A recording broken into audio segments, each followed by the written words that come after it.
I want to thank Chairman Rush for allowing me to wave on to this subcommittee hearing today, and thank all of you witnesses for appearing. As we begin this next decade, American energy needs will only continue to grow. Consistent and stable energy prices are critical to our economy, with manufacturing using over 30% of nation's power, and every American depending on the grid to heat and to cool their homes. As we've heard today, American energy prices are the highest that they've been for years. Any American who goes to the pump or looks at their utility bill has already discovered this very sad reality. That is why it is vital for our nation and our constituents to have access to all available energy sources, all. Offshore wind is not a source that can supply our businesses and power our homes. By building a grid that is dependent on wind power, we leave ourselves at the mercy of Mother Nature. We've seen this. We've seen it in the United Kingdom, where their over-reliance on wind for 25% of their power has led to volatile prices when wind output dropped by over 2/3. Fortunately, they had the wherewithal to restart a coal power plant to fill that needed gap. There is no reason why we should allow this sort of situation to ever occur in the United States. My first question is for you, Mr. Menzies. As the Biden administration looks to achieve its goal of deploying 30,000 megawatts of offshore wind power by 2030, just how many windmills are we talking about? I think we said we were talking about 3,000? 2,000 turbines, which is a lot.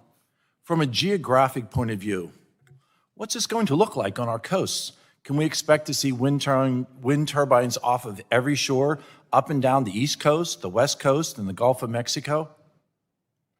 Well, to be sure, there are plans or studies looking at trying to put as much offshore wind as we can on our eastern seaboard. We testified earlier, Gulf of Mexico's winds aren't as great, but to be sure, if it works, if we can figure out ways to get it going in some areas, I think you can expect it to be utilized in other areas. So the answer is all coast, east, west, and perhaps even the Gulf of Mexico. If we're concerned about being environmentally friendly, I don't understand how building thousands of windmills in hundreds of different ocean habitats allows that to occur. Instead of endangering ecosystems on the seafloor and in the sky, there are other established and other affordable options. For example, 1,154 megawatts of nuclear power plant typically uses 50 acres of land.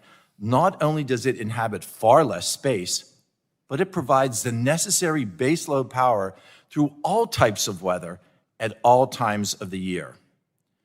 Moving on to discuss the physical footprint of what this administration's offshore wind energy goal would mean, the real question is, would this even be possible? The red tape in the energy industry has gotten out of hand. In terms of offshore power specifically, the Bureau of Ocean Energy Management gives a timeline that would occur over 10 years for a single project to be planned, permitted, and built. One project. Mr. Menzies, in this regulation of environment, would the construction of that many offshore windmills even be possible? Not within the time frame announced.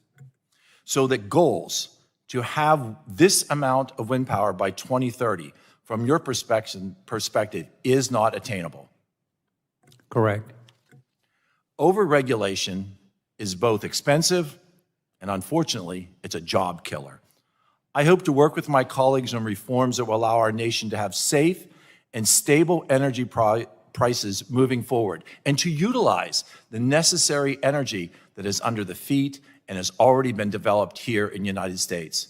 I again would like to thank Chairman Rush for allowing me to wave on to this important hearing, and I waive my remaining 30 seconds back.